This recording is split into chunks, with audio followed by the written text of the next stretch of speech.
عثمان غنی رضی اللہ تعالیٰ عنہ کی حدیث ہے، کہتے ہیں کہ وہ لوگوں شراب سے بچو، یہ ام الخبائث ہے، یہ تمام برائیوں کی جڑ ہے، یہ تمام گندگیوں کی جڑ ہے۔ پچھلے زمانے میں اللہ کا ایک نیک بندہ تھا جو بہت نیک آدمی تھا، بڑا متقی تھا، بڑا زاہد تھا۔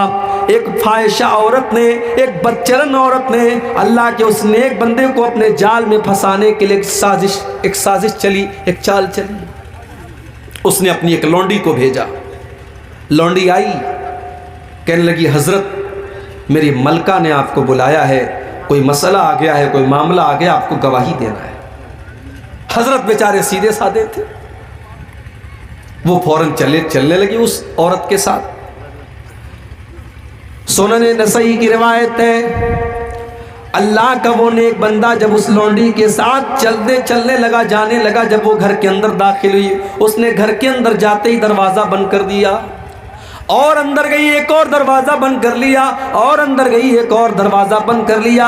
7 دروازوں کو بند کرنے کے بعد آخر میں ایک چھوٹا سا کمرہ تھا جس میں ایک خوبصورت بدچلن عورت تھی، ایک چھوٹا سا معصوم بچہ تھا، اور بچے کے بغل میں ایک چھری رکھی ہوئی تھی اور ایک بوتل میں شراب رکھی تھی۔ عورت نے کہا کوئی گواہی کا مسئلہ نہیں تھا، میں نے تو چال چلی تھی تم کو بلانے کے لیے، تم کو پھنسانے کے لیے۔ اب تو 7 دروازے بند ہیں، تمہیں بھاگنے کا کوئی راستہ نہیں، اب 3 چوائس تمہارے سامنے، یا تو میرے ساتھ زنا کرو، یا تم اس بچے کو قتل کرو، یا تم اس بوتل کی شراب میں سے ایک گلاس، ایک پیالہ تم شراب پی لو۔ اس نے سوچا زنا کرنا بہت بڑا پاپ ہے، بچے کو قتل کرنا اس سے بھی بڑا پاپ ہے، شراب کو پینا ان دونوں کے مقابلے میں ہلکا پاپ ہے، ہلکا گناہ ہے۔ اس نے کہا ٹھیک ہے، تم اس بوتل میں سے ایک پیالہ شراب مجھے دے دو۔ ایک پیالہ شراب اس نے پی، نشہ چڑھا، اس نے ایک اور پیالہ نکالا، اس کو پیا اور نشہ چڑھا، یہاں تک کہ اس نے پوری بوتل خالی کر دی۔ اور جب شراب کے نشے میں دھت ہو گیا، اس نے اس عورت کے ساتھ زنا بھی کر لیا اور اس معصوم بچے کا قتل بھی کر دیا۔ عثمان غنی کہتے ہو لوگوں اس شراب سے بچو، جس دل کے اندر شراب کی لت لگ جائے گی اس دل کے اندر ایمان اور شراب کی لت اکٹھا نہیں ہو سکتی۔ میرے پیارے ساتھیوں، آج کتنے مسلمان ہیں جو شراب پی رہے ہیں اور آج ان کے گھر والے عاجز ہیں، ان کے بیوی بچے پریشان ہیں، شراب کی اس لت کی وجہ سے آج وہ نہ اپنے بچوں کا دھیان رکھ پا رہے ہیں، نہ اپنی بیوی کا دھیان رکھ پا رہے ہیں۔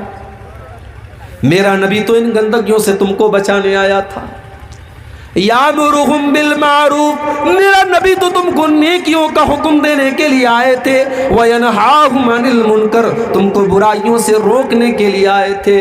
دنیا کی جتنی برائیاں ہیں اللہ کے نبی تمام برائیوں سے روکنے کے لیے آئے تھے، اور جتنے اچھے کام ہیں، جتنے نیکی کے کام ہیں، اللہ کے نبی ان نیکی کے کاموں کو بتانے کے لیے آئے تھے۔ نبی کی سیرت اٹھا کے دیکھو، آپ جو بات بیان کرتے تھے اس کے اوپر خود پورا عمل کرتے تھے۔ اگر آپ نے دنیا والوں سے یہ کہا کہ اپنی زبان سے تم جھوٹ نہ بولو، تو میرے نبی نے خود ایسی زندگی گزار کر کے دکھائی کہ آپ نے کبھی جھوٹ نہیں بولا، آپ کے اوپر کبھی جھوٹ کی تہمت نہیں لگائی گئی۔ آپ نے اگر لوگوں کو ایمانداری کا سبق دیا تو میرے نبی نے پوری زندگی ایمانداری کی گزاری۔ اگر آپ نے لوگوں کو وعدہ پورا کرنے کی شکشا دی تو میرے نبی نے کبھی وعدہ خلافی نہیں کی۔ آپ کی زندگی میں قول و عمل میں تضاد نہیں ہے، آپ کے کردار میں اور آپ کی گفتار میں فرق نہیں ہے، جو زبان سے کہا اس کے اوپر عمل کر کے دکھایا۔ اپنی امت سے کہا کہ 5 ٹائم کی نماز پڑھو، ہو سکے تو تہجد کی بھی پڑھ لو، کمپلسری نہیں ہے، ضروری نہیں ہے، انیواریہ نہیں ہے۔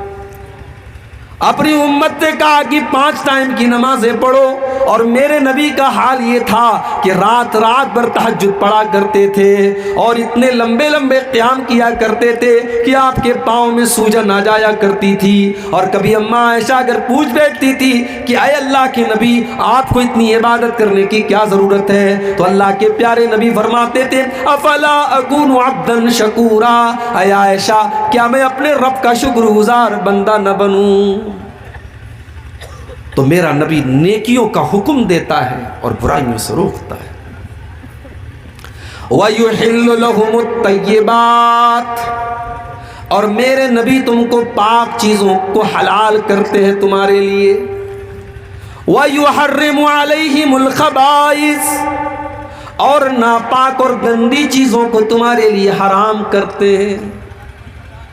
میرے پیارے بھائیو، اللہ کے نبی کی جو شریعت لے کر کے آپ آئے، وہ شریعت کتنی پیاری شریعت ہے.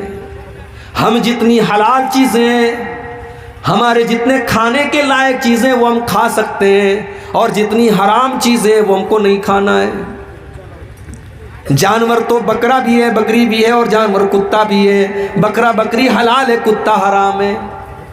کھانے والے کتے کو بھی کھاتے ہیں، سور کو بھی کھاتے ہیں. مگر ہمیں سور کو دیکھ کر کے گھن آتی ہے، کتے کو دیکھ کر کے گھن آتی ہے. ہمیں لگتا ہے کہ یہ خبیث جانور ہے، یہ ناپاک جانور ہے. یہ حلال ہوتا تو کتنی مشکل ہوتی.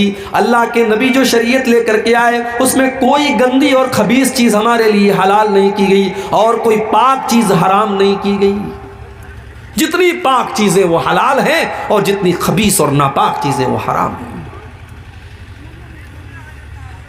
جب کورونا وائرس آیا تھا، اس دور میں سب سے پہلے چائنا سے اس کی شروعات ہوئی تھی. تو چائنا کا ایک شہر ہے، وہاں بہت بڑی مارکیٹ ہے جہاں مختلف جانوروں کے گوشت بکتے ہیں. اس وقت جب کورونا وائرس ہمارے انڈیا میں نہیں آیا تھا، چائنا میں شروع ہوا تھا. اس دور میں میں نے یوٹیوب کے اوپر ایک ویڈیو دیکھا چائنا کی اس مارکیٹ کا، کہ دیکھوں وہاں کیا کیا لوگ کھاتے ہیں. یقین مانیے اگر وہ ویڈیو آپ دیکھ لیتے، کوئی کمزور دل اور دماغ کا آدمی دیکھ لیتا تو شاید الٹی کر دیتا. سانپ کھا رہے ہیں، سانپ کھا رہے ہیں، چوہے کھا رہے ہیں، چھپکلی کھا رہے ہیں، جو سمجھ میں آ رہا ہے وہ کھا رہے ہیں. وہ منظر دیکھ کر کے طبیعت میں اتنی گھن آئی میرے بھائی، دل نے اللہ کا شکر ادا کیا کہ اے اللہ، تو نے کتنا بہترین مذہب ہم کو دیا، تو نے کتنا بہترین دین ہم کو دیا کہ ہم وہی چیزیں کھاتے ہیں جو آسانی سے ہم کھا سکتے ہیں، جو ہمارے لیے پاک ہیں، حلال ہیں، اور حرام چیزوں سے تو نے ہم کو دور رکھا. اللہ کے نبی جو شریعت لے کر کے آئے، اس شریعت کی یہ وشیشتا ہے، یہ خاصیت ہے. وَيُحِلُّ لَهُمُ الطَّيِّبَاتِ، حلال چیزیں، پاک چیزیں تمہارے لیے حلال کی گئیں، اور گندی اور ناپاک چیزیں حرام کی گئیں.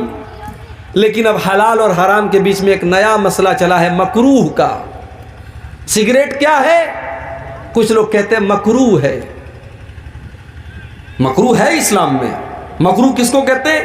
مکروہ مستحب کا الٹا ہے. مثال کے طور پہ کھڑے ہو کر کے پیشاب کرنا مکروہ ہے. اگر کوئی مجبوری نہ ہو تو اچھی چیز نہیں ہے، بیٹھ کر کے پیشاب کیجیے. ہاں اگر کوئی ایسی جگہ ہے کہ وہاں کھڑے ہو کر کے ہی پیشاب کرنا ہے، بیٹھ کر کے کریں گے تو کپڑا اور گندا ہونے کا ڈر ہے، تو وہاں جائز ہے آپ کے لیے. مسجد